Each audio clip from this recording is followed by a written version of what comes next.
حکومت، سیادت، عمارت، ہر سال کربلا سناتے ہیں میرے عزیزوں. اب کربلا صرف علماء سے نہیں، ہر گھر میں باپ سے بچہ خود سنے. کون؟ حسین ابن علی ہیں. یہ کربلا کی داستانیں گھر گھر میں ہو، پھر ہمیں کچھ فرق نہیں پڑتا کہ ظالم طاقتیں کیا کیا منصوبے بنا رہی ہیں. مولا علی کرم اللہ وجہہ الکریم کی اب تاریخ میں بیان کرنے جا رہا ہوں. یہ اب خلافت کا جو دور ہے، یہ ظاہر سی بات ہے کمپلیکیٹڈ چیز. حکومت، سیادت، عمارت، خلافت یہ آسان چیز نہیں ہے میرے عزیزو. ہر زمانے میں، ہر دور میں یہ عہدہ ہمیشہ اختلافی ہوتا ہی رہا ہے. لیکن صحابہ کے دلوں میں حضور صلی اللہ تعالی علیہ وسلم نے خالص اللہ کی محبت رکھی تھی. وہ دنیا پرست نہیں تھے اور دنیا کے اسباب کی طرف یا مادوں کی طرف وہ دل دادا نہیں تھے. اللہ کا خوف رکھتے تھے، اس لیے زیادہ معاملات نہیں آئے. پھر بھی جیسے کہ کل میں نے بتایا، حضرت عثمان کے 12 سالہ خلافت کے دور میں آخر دور ایسا آیا جو فتنوں سے بھرا ہوا تھا. عبداللہ بن سبا نام کا ایک یہودی جس نے یہ بیج بویا اور ایک جماعت پیدا کر دی، اور مسلمانوں میں انتشار اور فرقہ پیدا ہونا شروع ہو گیا. اور سبب کہاں، یہ فتنہ کہاں تک پہنچا؟ حضرت عثمان غنی کا قتل ہو گیا مدینے میں. یہ پہلا قتل ہے جو مسلمانوں کے ہاتھ ہوا ہے، حضرت عثمان غنی کا قتل. حضرت عمر کو بھی شہید کیا گیا، لیکن وہ تو ایک آگ کا پجاری تھا، ابو لولو فیروز مجوسی. لیکن حضرت عثمان کا جو قتل ہوا ہے وہ آپسی انتشار کی وجہ سے ہوا. تفصیل میں نے بتایا. جگہ جگہ انقلاب نام سے کچھ جماعتیں کھڑی ہوتی تھیں. ان کو یہ چاہیے تھا ریولیوشن، اور ان کو جدت، نیا پن چاہیے تھا. حضرت عثمان کا خلافت کا زمانہ 12 سال ہو رہا تھا، اور یہ وقت یہاں تک آ پہنچا کہ مدینے میں پہنچ کر کے ان سبائیوں نے، مصر کے رہنے والے بلوائیوں نے حضرت عثمان کا قتل کر دیا. یہ قتل صحابہ کے لیے بہت بڑا صدمہ تھا.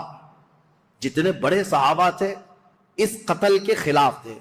خود حضرت علی کرم اللہ وجہہ الکریم اس کی سخت مذمت کرتے رہے اور کہتے رہے کہ رسول اللہ صلی اللہ علیہ وسلم کے حرم مدینہ کو جس نے حلال کر دیا خون سے حضرت عثمان کے، وہ دنیا کا بدترین شخص ہے. اور حضرت علی کے فرامین ہے کہ میں سمجھتا ہوں قتل عثمان سب سے بدترین فتنہ ہے. اب حالات ہو گئے، ان کے قتل کے بعد جنازہ ہو گیا، تدفین ہو گئی، جنت البقیع میں آپ دفن. اب خلافت کا مسئلہ آیا کہ اب کون خلیفہ بنے گا. جیسے حضرت ابو بکر کی خلافت، کیسے تمام مسلمانوں نے اتفاق رائے سے آپ کو خلیفہ چن لیا تھا، اور حضرت عمر کو حضرت ابو بکر نے جاتے وقت خود ہی اعلان کر دیا تھا، اس لیے اختلاف نہیں ہوا، صحابہ نے ان کو چن لیا تھا. اور حضرت عثمان کی خلافت کیسے ہوئی تھی؟ 6 صحابہ جمع ہوئے تھے. کل جیسے میں نے بتایا مجلس شورا اس کو کہتے ہیں، جس میں حضرت سعد بن ابی وقاص، عبد الرحمن بن عوف، حضرت زبیر، حضرت طلحہ اور حضرت علی، حضرت عثمان، یہ 6 لوگ تھے. حضرت عمر نے جاتے جاتے ان کو منتخب کیا تھا، یہ 6 لوگ جس کو منتخب کریں گے وہ خلیفہ ہوگا. ان 6 میں سے 2 تو پہلے ہی ہٹ گئے کہ ہم کو خلافت کا کوئی ارادہ نہیں ہے، اور باقی جو 2 تھے انہوں نے اپنی خلافت دوسرے کو سپرد کر دی. جیسے حضرت زبیر نے حضرت علی کو دے دیا، حضرت طلحہ نے حضرت عثمان کو. بچے 2 ہی تھے، حضرت علی اور حضرت عثمان، جو خلافت کے دعوے دار. لیکن حضرت عبد الرحمن بن عوف نے دونوں سے وعدہ لے لیا تھا، ہم جس کی بیعت کریں گے ایک دوسرا اس کی پیروی کرے گا، اطاعت کرے گا. تو جب حضرت عثمان کی بیعت ہو گئی تو حضرت علی نے بھی بیعت کیا. اب یہ پوری روایت مسند ابی یعلا میں، تاریخ ابن عساکر میں، خود حضرت علی کرم اللہ وجہہ الکریم سے منقول یہ روایت میں آپ کے سامنے رکھتا ہوں. جب حضرت علی کے ساتھ ایک معاملہ پیش آیا تھا، وہ بھی میں ابھی تاریخ میں بتاتا ہوں. 2 جنگیں ہوئی ہیں جو تاریخ کی بدترین قسم کی، یعنی جس میں مسلمانوں کا بہت بڑا نقصان ہوا ہے. ان جنگوں کے متعلق ذکر کرنا مسلمانوں میں یہ ضروری نہیں ہے، لیکن ابھی دور ایسا آ گیا ہے کہ چوہے بہت آ گئے ہیں اور تمہارے وائر کاٹنے پر لگے ہوئے ہیں، اس لیے ہمیں حقیقت تھوڑی بیان کرنی پڑی. جنگ جمل، جنگ صفین کے متعلق خلفشار مچا کر رکھا ہے کچھ لوگوں نے، اس لیے حقیقت کیا ہے وہ بتاؤں گا. اس وقت جب بصرہ میں گئے تھے حضرت علی، ایک مشہور تابعی ہیں اور ایک صحابی ہیں حضرت احنف بن قیس، انہوں نے پوچھا تھا حضرت علی سے، اے علی آج آپ اپنے گھوڑے پر سوار ہو کر بصرہ تک آ گئے ہیں، آپ یہ بتائیں رسول پاک صلی اللہ تعالی علیہ وسلم نے کیا آپ کو اس کا حکم دیا تھا، یا آپ یہاں تک کس لیے آئے؟ تب حضرت علی نے تفصیلاً ایک حدیث پر جو حضرت علی سے مروی ہے بیان کیا، کہا لوگوں سنو، میری قرابت رسول اللہ سے کیا ہے وہ بتانے کی چندہ ضرورت نہیں، میری رشتہ داری کیا ہے، لیکن جب رسول کریم صلی اللہ تعالی علیہ وسلم کی وفات ہوئی تو ہمیں ڈر یہ تھا کہ اختلاف پیدا ہو جائے گا مسلمانوں میں، لیکن اللہ کریم ایسا کرم کیا کہ حضرت ابو بکر صدیق کو مہاجرین اور انصار سب نے بالاتفاق خلیفہ مان لیا۔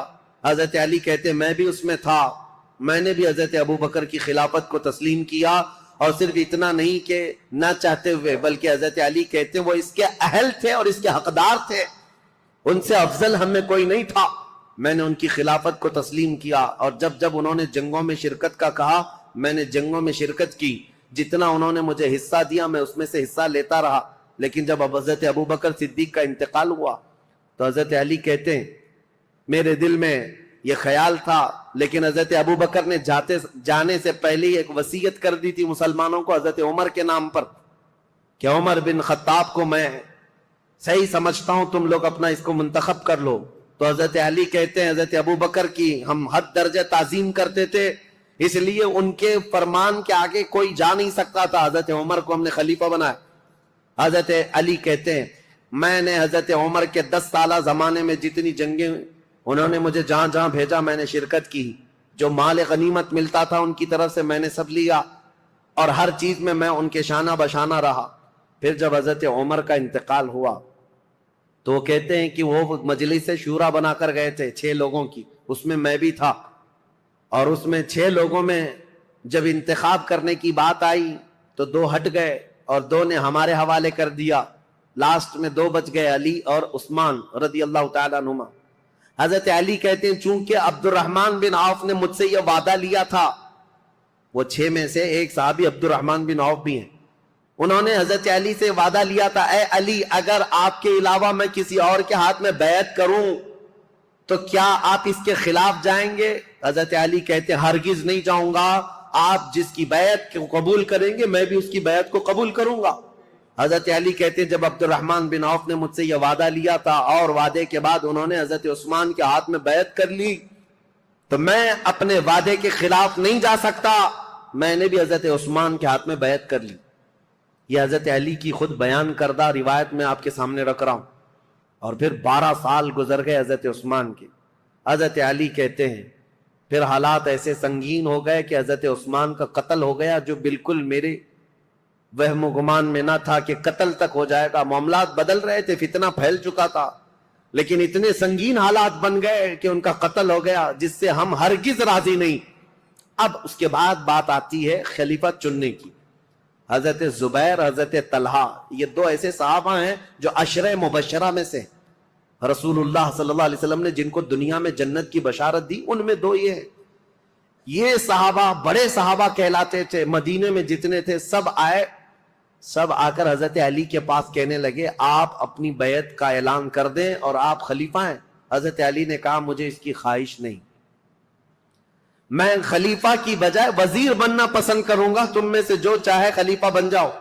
کیونکہ حالات ایسے تھے اس وقت حضرت علی کو خلیفہ بنایا جا رہا ہے جب انتشار بہت پھیل چکا تھا، امن کا دور نہیں تھا، جگہ جگہ جماعتیں کھڑی ہو گئی تھیں، سبائی فتنہ، کوفہ میں الگ، بصرہ میں الگ، عراق میں الگ، اور شام میں الگ، اور مدینہ مکہ والے الگ۔ یہ حالات پر حضرت علی کو خلیفہ بنایا جا رہا ہے۔ حضرت علی نے منع کیا، اس کے بعد پھر لوگوں نے اصرار کیا آپ سے بہتر ہماری جماعت میں کوئی نہیں۔ حضرت علی کہتے ہیں جب انہوں نے اصرار کیا تو میں نے اللہ اس کے رسول کے احکام کی شرط پر اور خلفائے ثلاثہ جو گزر چکے ان کی اتباع، ان کی پیروی پر سب کی بیعت لینا شروع کیا۔ حضرت علی جب بیعت لینے لگے، یہ تقریباً 35 ہجری کا واقعہ ہے، حضور صلی اللہ تعالیٰ علیہ وسلم کی وفات کو 25 سال گزر چکے تھے۔ یہ 35ویں ہجری میں حضرت علی رضی اللہ تعالیٰ عنہ خلافت پر متمکن ہوئے مدینہ طیبہ میں۔ اب خلافت کا پہلا دور ہے، یعنی ابھی پہلا دن ہے، آپ بہترین خطیب تھے. حضرت علی کرم اللہ وجہ الکریم خطبہ بہت اعلیٰ دیا کرتے. خطبے کے بعد آپ یہ جو فتنہ پھیلا تھا اس کو ٹھنڈا کرنے کے لیے کوششیں فرما رہے تھے. لیکن اسی اثنا میں ہوا کیا, حضرت علی رضی اللہ تعالیٰ عنہ نے دو چند دنوں کے بعد بہت سخت قسم کے فیصلے لیے. اس سے معاملات اور سخت ہو گئے. کیا؟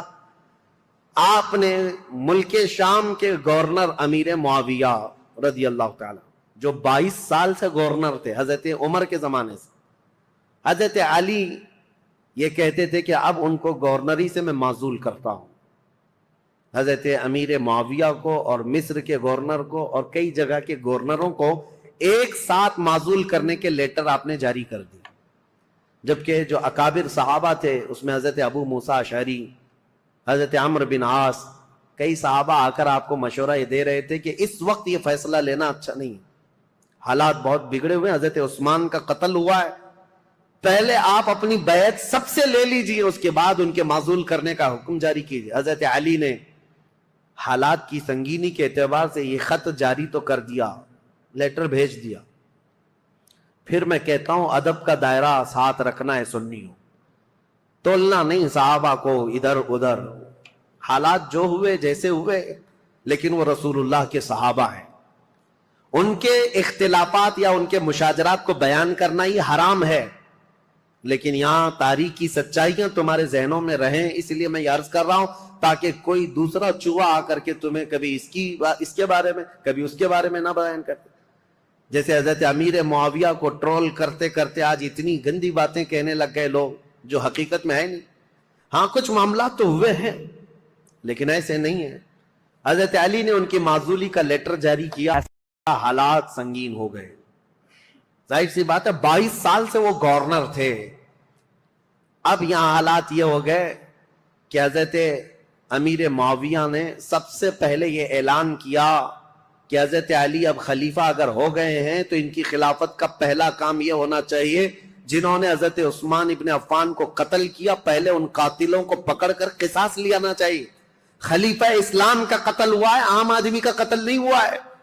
خلیفہ اسلام کو قتل کرنے کا مطلب اسلام کے پلر کو ہلا دینا. حضرت امیر معاویہ شد و مت سے بہت زور شور سے یہ مطالبہ شروع کر دی, اور مطالبے میں بھی اتنا کہ حضرت امیر معاویہ نے مدینے ایک قاصد کو بھیجا اور حالات معلوم کر کے حضرت عثمان کا وہ جبہ منگوایا جس میں ان کی شہادت ہوئی تھی. وہ خون سے تر بتر تھا. حضرت عثمان جس میں شہید ہوئے تھے وہ جبہ موجود تھا, اور ان کی بیوی حضرت نائلہ اس وقت موجود تھی جو حضرت عثمان کے گھر میں ان کی انگلیاں کٹ گئی تھی, بیچ بچاؤ میں یا زخمی ہو گئی تھی. ان کی کٹی ہوئی انگلیاں اور حضرت عثمان کا جبہ حضرت امیر معاویہ نے دمشق ملک شام منگوایا. اب یہ جب چیزیں آئیں تو حضرت امیر معاویہ نے منبر پر رکھ کر کے لوگوں سے کہا خلیفہ اسلام کا بے دردی کے ساتھ قتل ہوا ہے, جبکہ جو وجوہات بتائی جا رہی ہیں وہ بہت چھوٹی ہیں. حضرت عثمان نے غلطی کیا کی تھی, ان کا جرم کیا تھا جس کی وجہ سے یہ قتل ہوئے. اور یہ جبہ جیسی ہی ملک شام میں پہنچا, ہنگامہ برپا ہو گیا. تقریباً 60,000 لوگ کھڑے ہو گئے یہ مطالبہ کرنے کے لیے کہ خلیفہ اسلام عثمان بن عفان کے قتل کا قصاص لینا ضروری ہے. جن لوگوں نے قتل کیا ہے خلیفہ اسلام کو, ان کا مطالبہ کرنا اپنی جگہ پر تھا. ظاہر سی بات ہے آج کے دور میں آپ کو بتاؤں, ملک کے پریزیڈنٹ پر کوئی حملہ کر دے یا ملک کے پی ایم پر کوئی حملہ کر دے تو پورے ملک کی عزت کا مسئلہ ہو جاتا ہے. عام چیز نہیں ہے, اس کے لیے سیکورٹی بھی بہت رکھی جاتی ہے. اور اگر ہو گیا تو اس کے بعد حالات کیا ہوتے ہیں, جو نیا بیٹھے گا اس کے لیے سب سے پہلا مطالبہ یہی کیا جائے گا جن لوگوں نے ان کا قتل کیا پہلے ان کو پکڑو. یہ مطالبہ ہوتا ہے. ارے میاں پی ایم اور پریزیڈنٹ تو بہت دور کی بات ہے, ہمارے ہاں کوئی عام آدمی بھی مر جائے تو لوگ مطالبہ کرتے ہیں کہ قاتل کو پکڑو, کلر کون ہے اس کو سزا دو. یہ تو مطالبہ ہوتا ہی ہے, پروٹیسٹ ہوتے ہیں.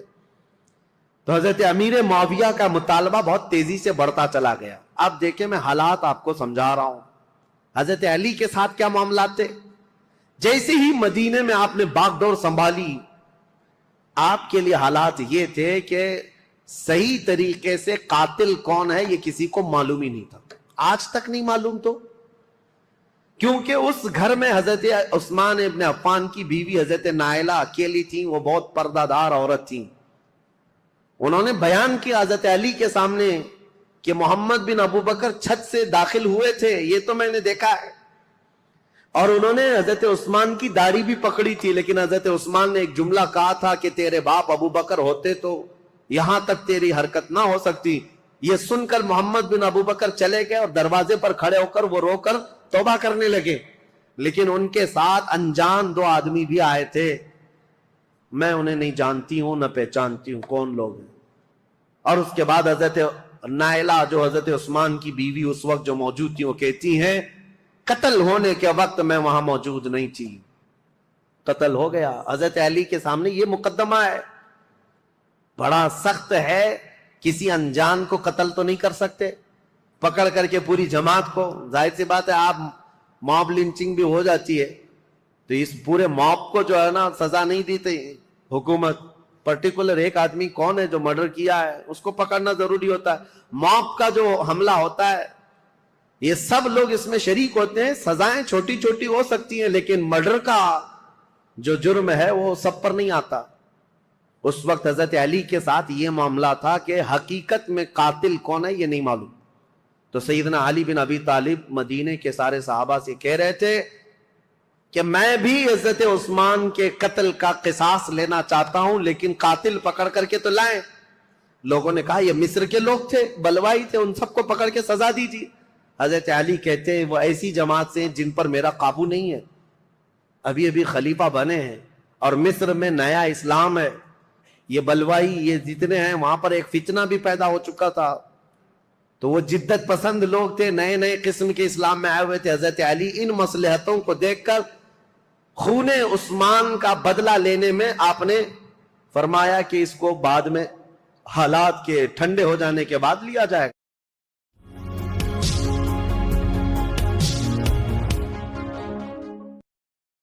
گا. بس بات اتنی تھی. لیکن غلط فہمی بڑھتی گئی اور یہ غلط فہمی کو ڈالنے والا کون تھا؟ اسی لیے میں نے کل آپ کے سامنے ایک نام بتایا تھا، عبداللہ بن سبا، ایران کا رہنے والا ایک یہودی جو اسلام میں آیا تھا. اس نے اپنا کام شروع کر دیا مدینے میں جا کر اور دیگر جگہ پر ملک شام میں لوگوں کو بھڑکانا شروع کیا. پہلے تو حضرت علی کی حمایت میں بولتا تھا، اب حضرت علی خلافت پہ آئے تو حضرت عثمان کے قتل کا بدلہ لینے کے لیے ابھارنے لگ گیا.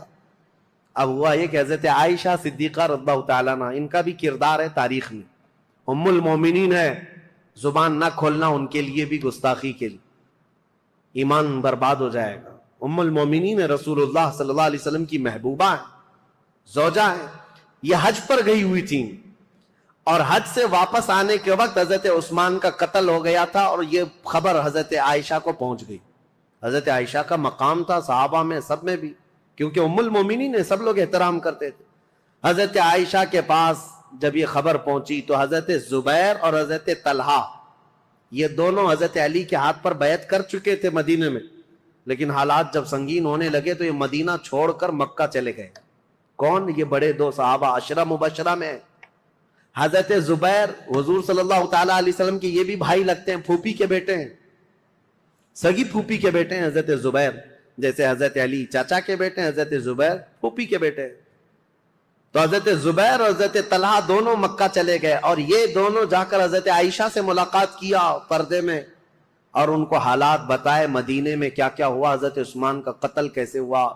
حضرت عائشہ بہت جلال میں آئیں، کہا ہم جانتے ہیں عثمان بن عفان کے اخلاق اور ان کی کردار کو، سارے صحابہ ان کی پاکیزگی کی گواہی دیتے تھے. حضرت عائشہ کہتی ہیں میں وہ دن بھی جانتی ہوں جب رسول اللہ صلی اللہ تعالیٰ علیہ وسلم حجرے میں بیٹھے ہوتے، کئی لوگ آتے حضور اسی طرح لیٹے رہتے، جب عثمان آتے تو حضور اپنی تہبند سے ہی کر لیتے تھے.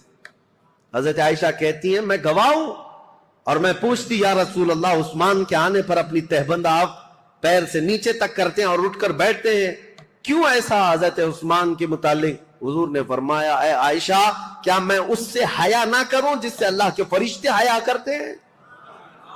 اللہ کے فرشتے جس سے حیا کرتے ہیں. میرے عزیز، حضرت عائشہ نے جب یہ کہا اور وہ جلال میں آئیں، واپس مکہ لوٹ کر آئیں، کہا جب مدینے کے حالات اتنے خراب ہو گئے تو اب کیا کرنا چاہیے؟ مکہ والوں کو جمع کر کے حضرت عائشہ نے ایک خطبہ دیا، اور اس خطبے میں آپ نے یہی فرمایا کہ عثمان بن عفان خلیفہ اسلام تھے، خلیفہ برحق تھے، ان کا قتل پورے اسلام کے لیے کلنک ہے، اس کا بدلہ تو لینا ہوگا، قصاص ضروری ہے، ورنہ اسلام پر یہ دھبا ہمیشہ کے لیے رہ جائے گا۔ حضرت عائشہ کی تقریر پر جوش آیا لوگوں میں، اور پھر مکہ والے بھی جمع ہو گئے۔ مکہ والوں نے سب آ کر کے حضرت عائشہ سے کہا کہ یہ بدلہ لینے کا طریقہ کیا ہے؟ حضرت علی خلیفہ ہو گئے اور انہوں نے سب سے بیعت لی ہے، لیکن طریقہ کیا ہے؟ حضرت عائشہ اب اس بارے میں مشورہ کر رہی تھی، ہاں طریقہ کیا ہے، اس پر بھی تو سوچنا چاہیے کہ خون عثمان کا بدلہ لینا ہے، لیکن وہ قوم مصر کے رہنے والی ہے اور مصر میں ہماری پہنچ نہیں، کیسے؟ تو اس میں جب صحابہ کی میٹنگیں ہونے لگی مکہ میں، تو اب میں آپ کو بتاؤں، یہاں سے ایک نئی جنگ کی ابتدا ہو گئی۔ حضرت عائشہ اپنی اونٹنی پر سوار ہو کر، پہلے لوگوں نے کہا کہ ملک شام چلتے ہیں، امیر معاویہ نے بھی خون کے بدلے کا اعلان کیا، یا پھر مدینے چلتے ہیں، لیکن ان دونوں رائے کو آپ نے، حضرت عائشہ صدیقہ نے چھوڑ دیا اور بصرہ کی طرف آپ روانہ ہو گئیں۔ بصرہ عراق کا ایک شہر ہے۔ اس بیچ میں کئی ایسے محتاط صحابہ ہیں جو اس جنگ میں شامل نہیں ہوئے۔ حضرت عائشہ جب جانے لگیں، کیونکہ میٹنگیں اتنی ہو گئی تھیں، اور جب لوگ یہ کہنے لگے کہ یہ بدلہ لینا تو خلیفہ وقت کا کام ہے، تو حضرت علی اس وقت بدلہ قصاص لینے پر تیار نہیں تھے، یا یہ فرما رہے تھے کہ ابھی اس قوم سے ہمارا پالا۔ موٹو ریزر 50 الٹرا نے فلپ فونز کی دنیا کو ہی فلپ کر دیا ہے۔ It is the most intelligent flip phone. نہیں ہے، یا اس قوم پر ہمارا قابو نہیں ہے، ہم بعد میں بدلہ لیں گے، لیکن یہ مطالبہ شدت اختیار کر گیا۔ اب حضرت علی کو مدینے میں بھی آ کر خبر پہنچ گئی کہ حضرت عائشہ لوگوں میں جمع ہو گئی، اور انہوں نے خون عثمان کا قصاص لینے کا اعلان کر دیا۔ اور حضرت علی کو یہ بھی خبر مل گئی کہ امیر معاویہ کو جو ہم نے خط لکھا تھا، حضرت امیر معاویہ نے بدلے میں خط بھیجا جو بالکل خالی تھا، کچھ بھی لکھا ہوا نہیں تھا۔ حضرت علی سمجھ گئے معاملات سنگین ہے، یعنی امیر معاویہ نے وہاں سے اعلان یہ کر دیا ہے کہ پہلے خون عثمان کا بدلہ لیا جائے گا، بعد میں حضرت علی کی بیعت اور خلافت کا معاملہ ہوگا۔ اب یہ بظاہر ٹکراؤ والی صورت ہے، ایک طرف سے مطالبہ ہے شدت سے بدلہ لینے کا، اور ایک طرف حضرت علی مصلحت کو دیکھ رہے تھے، حکمت کو دیکھ رہے تھے۔ اس وقت حضرت علی کہتے ہیں اس خانہ جنگی کو، جس کو کہتے ہیں گرہ یدھ، اپنے اندر چلنے والی جنگ کو اگر خاتمہ نہ کیا جائے تو اس کا بہت بڑا نقصان اٹھانا پڑے گا اور ہمارا شیرازہ منتشر ہو جائے گا۔ حضرت علی مدینے میں لوگوں کو جمع کرتے ہیں، چلو ہم اس معاملے کو ٹھنڈا کریں گے۔ جب سب لوگ جمع ہوئے حضرت علی کے ساتھ، حضرت علی اب کوفہ کی طرف روانہ ہو گئے۔ حضرت علی کے ساتھ اس وقت 10,000 لوگ تھے۔ میرے عزیزوں، جب 10,000 لوگ ادھر ہیں، حضرت عائشہ کے ساتھ شروع میں 3,000 تھے، پھر راستے میں کئی لوگ شامل ہوئے، وہاں پر بھی 10,000 کی تعداد۔ اب 10,000 کی تعداد جب ہوئی تو اس میں سارے مخلصین نہیں تھے، کئی فتین بھی شامل تھے، ادھر بھی ادھر بھی، سبائی فتنے کے لوگ ادھر بھی تھے ادھر بھی تھے۔ اب حضرت علی رضی اللہ تعالیٰ عنہ یہاں سے نکلے ہیں اور مسلمانوں میں یہ بات پھیل گئی کہ 2 جماعتوں میں جنگ ہونے جا رہی ہے، ایک طرف حضرت عائشہ، ایک طرف حضرت علی۔ یہاں تک کہ روایت میں موجود ہے جب حضرت عائشہ اپنی اونٹنی پر بیٹھ کر کے مکہ سے نکل رہی تھی تو اس دن کو یوم الخیب کہا گیا ہے، یعنی یوم گریا۔ سارے مکہ والوں نے اس دن اتنا روئے تھے، سارے مکہ والے، جتنا وہ کہتے ہم نے کبھی رویا نہیں، کہ ان کو شدت سے غم تھا کہ آج نوبت یہاں کو پہنچی کہ مسلمانوں کی 2 بڑی جماعتیں ٹکرانے جا رہی ہیں، ایک طرف ام المومنین عائشہ صدیقہ، ایک طرف مولا کائنات علی بن ابی طالب۔ ابھی امیر معاویہ کا معاملہ ہی نہیں آیا۔ حضرت عائشہ چل کر کے گئیں، بصرہ پہنچ گئیں، اس میں حضرت زبیر بھی ہیں، حضرت طلحہ بھی ہیں، 2 بڑے صحابہ ہیں، عشرہ مبشرہ۔ ادھر حضرت علی کے ساتھ جو 10,000 صحابہ ہیں، اس میں حضرت عمار بن یاسر، مقداد بن اسود، بلال حبشی، کئی صحابہ، حضرت علی رضی اللہ تعالیٰ عنہ کے ساتھ حضرت سلمان فارسی، یہ لوگ ہیں۔ نکلے ہیں، جنگ کی نیت تو نہیں تھی، معاملات کو دیکھا جائے گا اور سامنے بیٹھ کر کے کچھ کیا جائے۔ اب حضرت علی کوفہ گئے تو وہاں حضرت ابو موسیٰ اشعری تھے، یہ بھی بڑے صحابی ہیں جنہوں نے بعد میں چل کر صلح کرائی.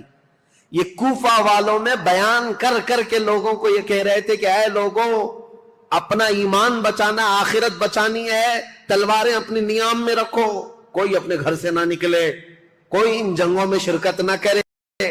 حضرت ابو موسیٰ اشعری تو لوگوں کو منع کر رہے تھے. پھر حضرت علی کوفہ پہنچ گئے. یہ کوفہ پہنچنے کی وہی تاریخ ہے کہ جب حضرت علی کوفہ پہنچے تو پھر اس کے بعد مدینے دوبارہ تشریف نہیں لائے.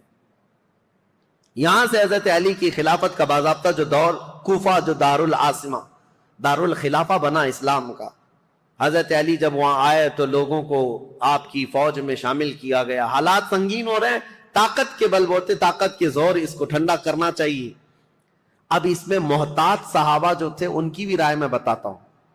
حضرت عبداللہ بن عمر ہیں، حضرت عمر بن عاص ہیں، یہ لوگ شریک نہیں ہوئے. محمد بن مسلمہ ہیں، یہ لوگ شریک نہیں ہیں. احنف بن قیس یہ بعد میں.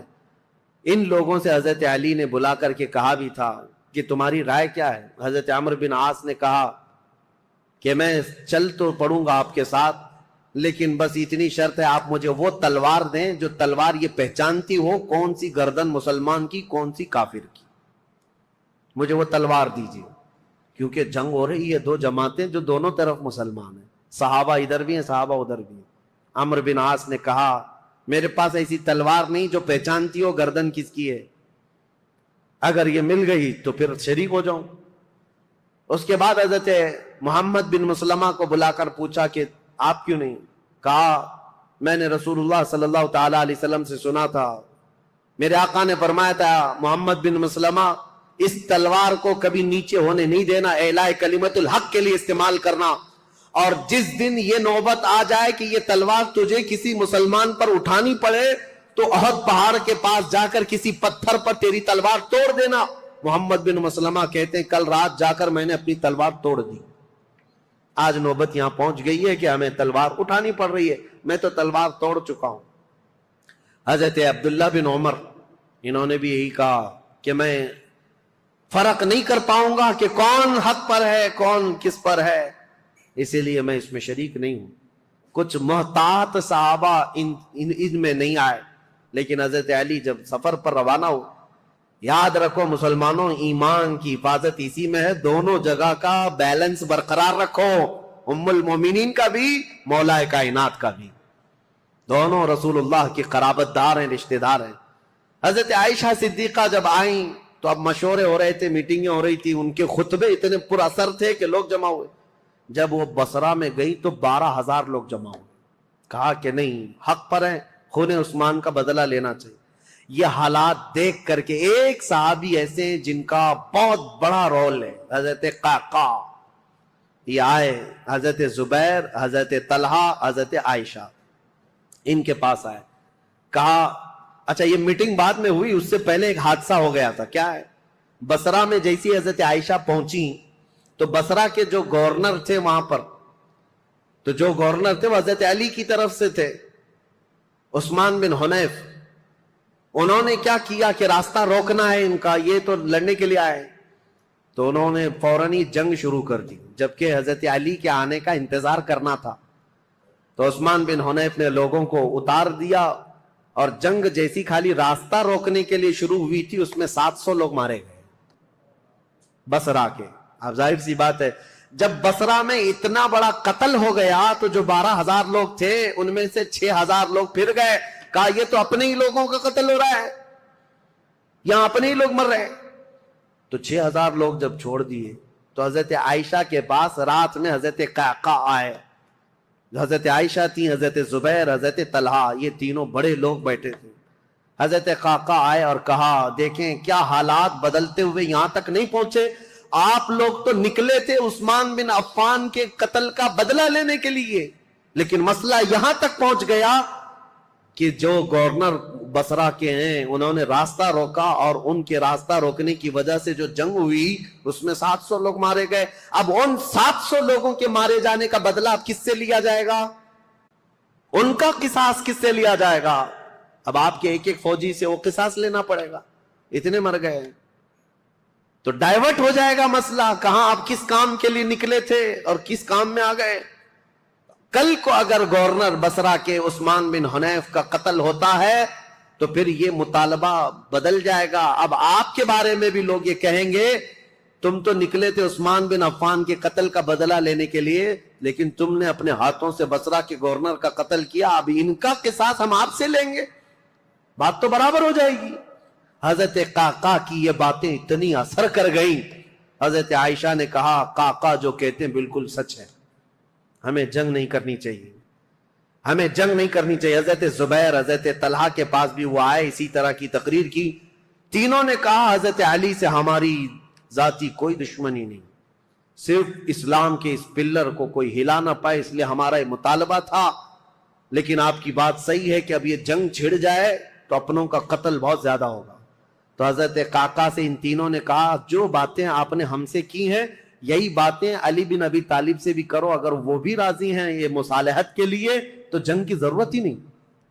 تو حضرت قعقاع سیدھے کوفہ گئے حضرت علی کے پاس، یہی ساری باتیں حضرت علی کے پاس انہوں نے رکھا، کہا ایسے حالات ہیں۔ حضرت علی نے گرین سگنل دے دیا اور کہا ہم بھی جنگ کے لیے نہیں آئے، قعقاع جو تم باتیں کر رہے ہو ہم بیٹھیں گے، زبیر اور طلحہ میرے بھائی ہیں، ہم مصالحت کے لیے جائیں گے۔ حضرت علی جب آئے بصرہ تو یہ دونوں جماعتیں، حضرت عائشہ کی جماعت ہے، حضرت علی بن ابی طالب کی، سنو توجہ سے، اب اصل مسئلہ شروع ہوتا ہے۔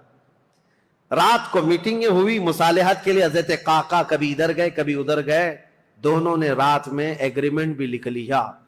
حضرت زبیر خود چل کر کے حضرت علی کے پاس آئے، حضرت علی سے گفتگو کرنے سے پہلے ہی حضرت علی نے ان سے پوچھا اے زبیر تمہیں یاد ہے رسول اللہ صلی اللہ علیہ وسلم نے ایک مرتبہ میں بھی تھا اور تم بھی تھے، سنو حضرت علی حدیث سنا رہے، حضرت زبیر کو یاد دلا رہے، کہا میں بھی تھا تم بھی تھے، رسول اللہ نے تم سے یہ نہیں کہا تھا اے زبیر ایک دن تم علی سے لڑو گے اور علی حق پر ہوں گے، ایک دن تم علی سے لڑو گے اور علی حق پر ہوں گے؟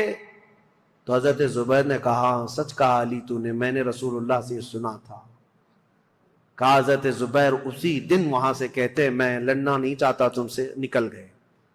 جیسے ہی حضرت زبیر گئے حضرت طلحہ نے پوچھا ان سے کیا بات ہے، حضرت زبیر نے کہا علی نے مجھے وہ حدیث یاد دلائی جو رسول اللہ نے میری زندگی میں کہا تھا، علی حق پر ہے، علی حق پر ہے۔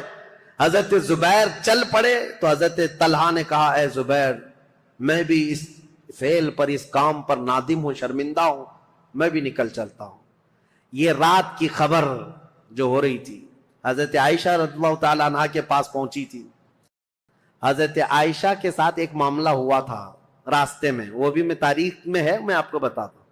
جب حضرت عائشہ کی یہ فوج چل رہی تھی مقام حواب ایک جگہ آئی جہاں کتے بھونکنے لگے، حضرت عائشہ نے فوراً اونٹنی کو کھڑا کر دیا اور پوچھا یہ اس جگہ کا نام کیا ہے؟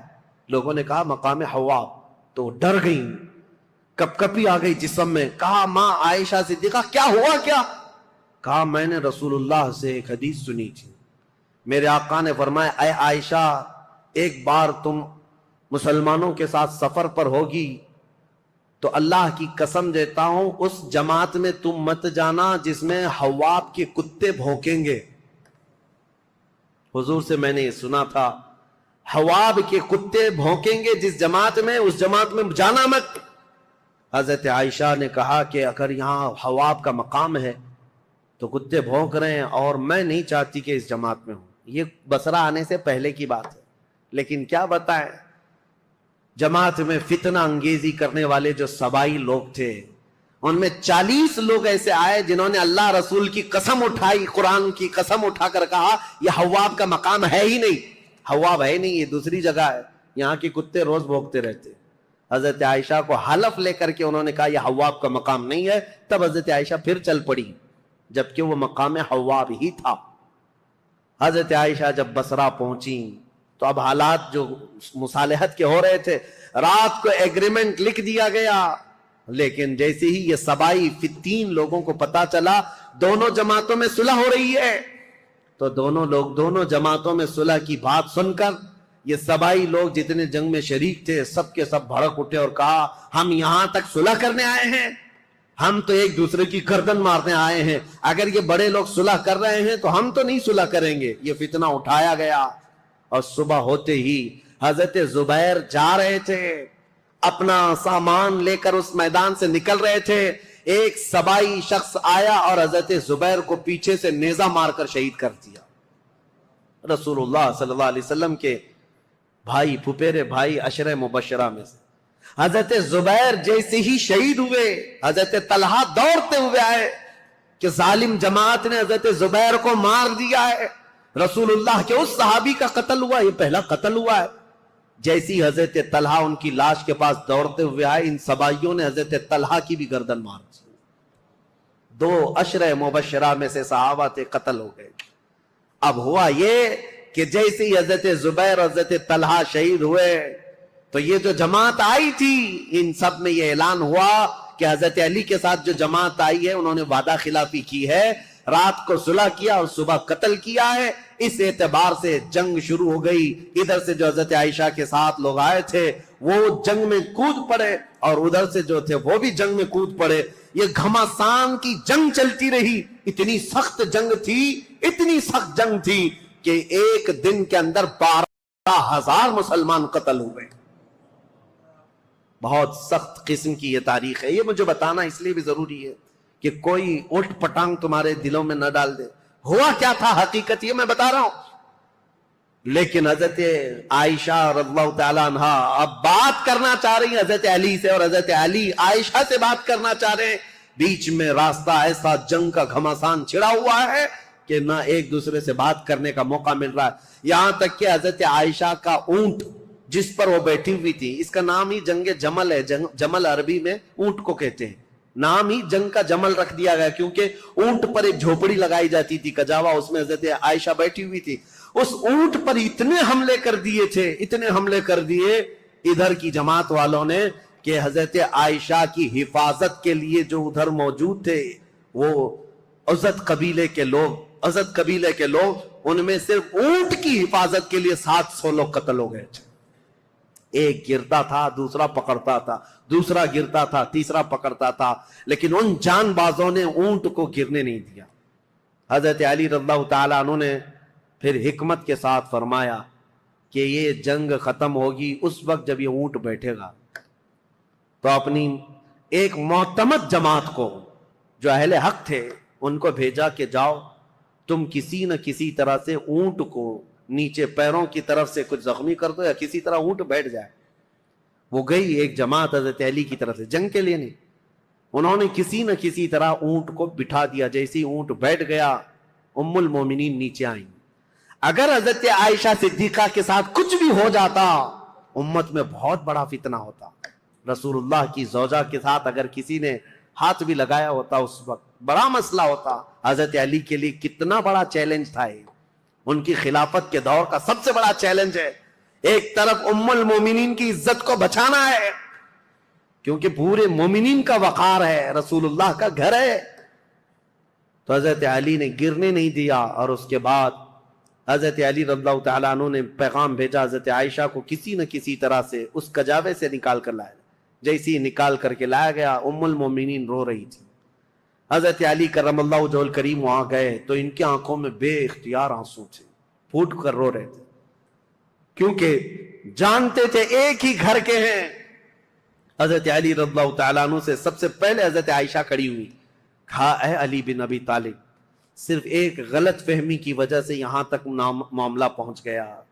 حضرت علی نے کہا ماں عائشہ صدیقہ آپ سچ کہتی ہیں کہ ایک غلط فہمی نے یہاں تک پہنچا دیا۔ دونوں کے وہی جملے تھے، حضرت عائشہ کہتی ہے میں ہرگز نہیں چاہتی تھی کہ خون مسلم بہہ جائے، کسی مسلمان کا قتل ہو جائے، لیکن اتنا بڑا معاملہ پیش آیا۔ دونوں یہ عظیم صحابہ، وہ زوجہ ہیں، یہ صحابی ہیں، داماد ہیں، رونے لگے، اس معاملے پر بہت گریہ وزاری کی۔ اس کے بعد مولا کائنات علی بن ابی طالب بیٹھے ہوئے تھے، ایک شخص آیا حضرت زبیر کے قتل کا پیغام لے کر آیا، کہا حضرت زبیر کو نیزہ مار کر شہید کیا گیا ہے۔ حضرت علی نے کہا سنو رسول اللہ صلی اللہ علیہ وسلم کی حدیث میں اس کو سنا دوں جس نے حضرت زبیر کو قتل کیا۔ میں گواہ ہوں رسول اللہ نے اپنی زندگی میں فرمایا تھا اے علی دیکھنا ایک دن آئے گا میرے اس زبیر کو کچھ لوگ بے گناہ قتل کر دیں گے، اور علی تو اسے بشارت دے دینا کہ وہ شخص اپنی تلوار سمیت ہمیشہ کے لیے دوزخ میں جائے گا۔ حضرت علی نے کہا بشارت ہو تجھ کو ابن صفیہ کا قتل کرنے والے، کیونکہ حضرت زبیر کی ماں کا نام صفیہ تھا جو رسول اللہ کی پھوپھی، ان کے قتل کرنے والے کو حضرت علی نے جہنم کی بشارت دی۔ اور ادھر حضرت علی کی رضی اللہ تعالیٰ عنہ کی جماعت میں جو صحابہ تھے ان میں بھی بہت سارے قتل ہوئے، لیکن میرے عزیزو یہ غلط فہمی شیطان کی طرف سے ڈالی ہوئی سبائی فتنہ کتنا ڈینجر ہے آپ کو میں بتاؤں۔ اسی لیے کفار و مشرکین سے لڑنا آسان ہے، لیکن جماعت میں موجود غداروں سے اور منافقین سے لڑنا بہت بڑا چیلنج ہے، بہت بڑا چیلنج ہے۔ اسی لیے ہمیشہ سترک رہو، ہمیشہ محتاط رہو کہ تم اس دین پر قائم رہو جس پر اللہ اور اللہ کے رسول نے اپنے صحابہ کو چھوڑا ہے۔ اس کے علاوہ کوئی دوسرا راستہ امن والا ہے نہیں۔ یہ جنگ جمل ہے، اس کے بعد دونوں کے درمیان مصالحت ہو گئی، اور پھر حضرت علی رضی اللہ تعالیٰ عنہ کوفہ واپس چلے گئے، حضرت عائشہ صدیقہ رضی اللہ تعالیٰ عنہ واپس مکہ مکرمہ آئیں۔ یہاں تک کہ میں آپ کو بتاؤں حضرت عائشہ جب نکلی تھی تو حضور کی ساری بیویاں، حضور کی ساری ازواج حضرت عائشہ کے ساتھ جا رہی تھی، لیکن جب حضرت عائشہ بصرہ جانے لگی تو حضور کی ساری ازواج وہاں سے نکل پڑی، کوئی ساتھ نہ آئی۔ اب اس معاملے کو میں آپ کے سامنے رکھتا ہوں میرے عزیزو، اے سنیو۔ پہلی بات تو یہ ہے ہم میں سے کوئی اس لائق نہیں کہ ان دو جماعتوں میں کسی ایک کو کے لیے فیصلہ کر سکے۔ کیا آپ میں سے کسی کی اہلیت ہے؟ کوئی اس لائق ہے کہ کبھی حضرت علی کے بارے میں فیصلہ دے یا حضرت عائشہ کے بارے میں فیصلہ دے؟ جب تمہیں پتا ہے میری حیثیت ہے ہی نہیں۔ ارے ماں باپ لڑ جائیں تو بچے کی یہ حیثیت نہیں ہوتی کہ وہ ماں باپ میں فیصلہ کرے، وہ تو امت کے ان کبار لوگوں کی بات ہے جو رسول اللہ کی شرف صحابیت حاصل کیے ہوئے ہیں۔ پہلی بات اپنی زبان کو لگام دینا۔ یہ ہوا تھا تو یہاں ایسا نہیں ہونا تھا، وہاں ایسا نہیں ہونا تھا، یہ کوئی گھر کا حادثہ نہیں ہے، کسی گلی محلے کا حادثہ نہیں ہے۔ یہ دو جماعتیں صحابہ کی، دونوں جماعتیں جن کے متعلق قرآن کی آیتیں ہیں رضی اللہ عنہم ورضوا عنہ، اللہ ان سے راضی ہوا اور وہ اللہ سے راضی ہیں۔ وَكُلًّا وَعَدَ اللَّهُ الْحُسْنَى 26-27 پارے کی آیت ہے، اللہ نے فرمایا ان سب سے اللہ نے جنت کا وعدہ فرمایا، جنت کا وعدہ فرمایا۔ غلط فہمی سے ہونے والی یہ جنگ، اگرچہ کئی مسلمانوں کا قتل ہوا، لیکن اس پر اللہ کریم کی بارگاہ میں فیصلہ ہوگا، اور رب العالمین احکم الحاکمین یوم قیامت یہ فیصلہ فرمائے گا۔ اور اسی لیے اے لوگوں اپنی زبانیں دراز کر کے خود فیصلہ دے کر کہیں تم اپنے ایمان کو خراب مت کر لینا، کہیں اپنی آخرت کو خراب مت کر لینا۔ اب آئندہ سے میں آپ کو بتاؤں جنگ جمل اور اسی طرح کی حضرت امیر معاویہ کے ساتھ ایک جنگ ہو گئی، جنگ صفین۔ اس کو تذکرے کی ضرورت نہیں، لیکن حقیقت میں وہاں پر بھی یہی غلط فہمی ہوئی تھی۔ حضرت امیر معاویہ چونکہ اعلان کر چکے تھے خون عثمان کا بدلہ لینا ہے، وہ بھی ملک شام سے آئے اور ایک جگہ پر حضرت علی رضی اللہ تعالیٰ عنہ کی فوج اور ان سے ٹکراؤ ہوا، اس میں بھی جنگ ہوئی، لیکن دو صحابہ کو حکم بنایا گیا، ایک حضرت عمر بن عاص اور ایک حضرت ابو موسیٰ اشعری۔ حضرت ابو موسیٰ اشعری حضرت علی کی طرف سے تھے، حضرت عمر بن عاص امیر معاویہ کی طرف سے تھے۔ سارے دونوں جماعتوں نے ان دونوں کا حکم بنایا اور کہا یہ جو فیصلہ کریں گے اس پر دونوں جماعتیں راضی ہوں گی۔ حضرت عمر بن عاص اور حضرت ابو موسیٰ اشعری نے دونوں نے آپس میں بات چیت کر کے ایک صلح نامہ بنایا، ایگریمنٹ بنایا، کیا کیا ہوگا آگے، کس کس طرح سے معاملات طے کیے جائیں گے۔ اس پر دونوں جانبین کی دستخط ہوئی۔ حضرت امیر معاویہ بھی ملک شام چلے گئے، حضرت علی بھی کوفہ آ گئے۔ جنگ نہیں ہوئی، یہ جنگ صفین، اس میں صلح ہوئی ہے، لیکن سبائی فتنہ یہاں پر بھی کام کر گیا۔ انہوں نے ایک نئی جماعت کھڑی کر دی، خارجیوں کی جماعت۔ انہوں نے یہ کہا علی نے بھی کفر کیا ہے، امیر معاویہ نے بھی کفر کیا ہے۔ دونوں کے بارے میں کہا، کیوں؟ کہا دونوں نے حکم بنایا، اپنا فیصل بنایا، اور حکم صرف اللہ ہے، حکم صرف اللہ ہے۔ لا حکم الا للہ آیت پڑھتے تھے اور کہتے تھے قرآن میں تو ہے اللہ ہی حکم ہے، اللہ کے علاوہ کوئی حکم نہیں۔ حضرت علی نے اس کے متعلق یہ فرمایا تھا کلمۃ حق ارید بها الباطل، کلمہ تو حق ہے جو کہہ رہے ہیں، لیکن اس سے معنی باطل مراد لے رہے ہیں۔ جیسے آج بھی بہت ساری جماعتیں ہیں آیتوں کو کس پر فٹ کر دیتے ہیں، مشرکین پر اتری ہوئی، مشرکین کے لیے اتری ہوئی آیتیں وہ مومنین پر فٹ کر دیتے ہیں۔ خارجی ایک جماعت تیار ہوئی جو حضرت امیر معاویہ کی بھی دشمن، حضرت علی کی بھی دشمن، ان لوگوں نے یہ فتنہ اٹھایا کہ یہ دونوں جماعتیں کافر ہو گئی، ہم اپنی جماعت لے کر الگ ہوتے. اور یہ جماعت ایک پھر نہیں بنی، شیعہ حضرات کے بعد ایک خارجی جماعت. اور یہ جب کافر خود ہو گئے، ظاہر سی بات ہے رسول اللہ کے 2 صحابہ کو کافر کہنا خود کافر ہونا ہے. یہ جماعت نکلی، حضرت علی نے ان سے بھی مقابلہ کیا مقام نہروان میں. اور جتنے خارجی تھے یہ اتنے سخت ہو گئے تھے کہ جو بھی مسلمان گزرتا تھا اس کا پورا مال لوٹتے تھے اور اس کو جلا دیتے تھے. حضرت علی کی دشمنی میں مسلمانوں کے دشمن ہو گئے. تو پھر حضرت علی نے ان کے ساتھ مقابلہ کیا اور وہ جتنے خارجی ہوئے تھے ان کو قتل کیا. چند خارجی بچ کر کے وہاں سے نکل کر بھاگے اور انہوں نے اپنی الگ الگ جماعتیں بنائی. اب شدت بدلہ لینے کی شدت انتقام اتنا گھر کر گیا خارجیوں میں کہ 3 خارجی لوگ ایسے ہوئے، میٹنگ کیا اور انہوں نے کہا دیکھو یہ روز روز کی جنگوں سے پریشان ہیں، یہ 3 بڑے لوگ جو ہیں علی بن ابی طالب، عمرو بن عاص، امیر معاویہ، ان تینوں کو قتل کر دیتے معاملہ ہی ختم ہو جائے گا. نعوذ باللہ. یہ 3 کاموں کے لیے عبد الرحمن بن ملجم، عمرو بن بکیر اور ایک شخص اور تھا برکہ بن عماد یا کچھ اس کا نام برکہ تھا. یہ 3 خارجی لوگ تھے. میٹنگ کیا، کہا ہم تینوں ایک ہی دن کا انتخاب کرتے ہیں، ایک ہی دن تینوں کو ماریں گے. 3 بڑے صحابہ کو، حضرت علی کو، حضرت عمرو بن عاص کو، حضرت امیر معاویہ. ان تینوں نے، حتیٰ کہ یہ جو عبد الرحمن بن ملجم ہے اس نے شادی کی، یہ عاشق تھا ایک عورت کا، اور اس نے شادی میں اپنی عورت کے مہر میں یہ رکھا تھا کہ 12,000 دینار مہر میں دوں گا اور علی بن ابی طالب کی گردن مہر میں دوں گا. قتل مہر میں رکھا تھا. اس قدر دشمنی کوٹ کوٹ کر بھری ہوئی تھی. اور ان تینوں نے ایک تاریخ متعین کی، رمضان المبارکہ کی. 17 رمضان کو تینوں اپنے اپنے علاقوں میں گئے. حضرت علی کوفہ میں تھے، حضرت عمرو بن عاص یہ مدینے میں یا دوسرے علاقے میں تھے، حضرت امیر معاویہ ملک شام میں تھے. تینوں پھیل گئے اپنے اپنے ان منصوبوں کو لے کر. اور حضرت امیر معاویہ، حضرت عمرو بن عاص کے لیے جو لوگ گئے تھے، ایک برکہ اور ایک جو حضرت عمرو بن عاص کو قتل کرنے والا تھا، یہ تینوں بکیر، عمرو بن بکیر، یہ دونوں جو ہے اپنی پلاننگ میں فیل ہوئے. لیکن عبد الرحمن بن ملجم یہ تلوار کو زہر میں بجھا کر کے کوفہ میں روز انتقام کی آگ میں بھڑکتا رہا. اور حضرت علی رضی اللہ تعالیٰ عنہ ایک رات سوئے ہیں اور خواب میں رسول اللہ صلی اللہ علیہ وسلم کو دیکھا، جیسے حضرت عثمان اپنی شہادت کے دن ایک دن پہلے دیکھے. حضرت علی رضی اللہ تعالیٰ عنہ نے خواب میں رسول اللہ سے عرض کیا، یا رسول اللہ میری امت نے مجھے ٹھیس پہنچائی، آپ کی امت کے کچھ لوگوں نے مجھے ٹھیس پہنچائی.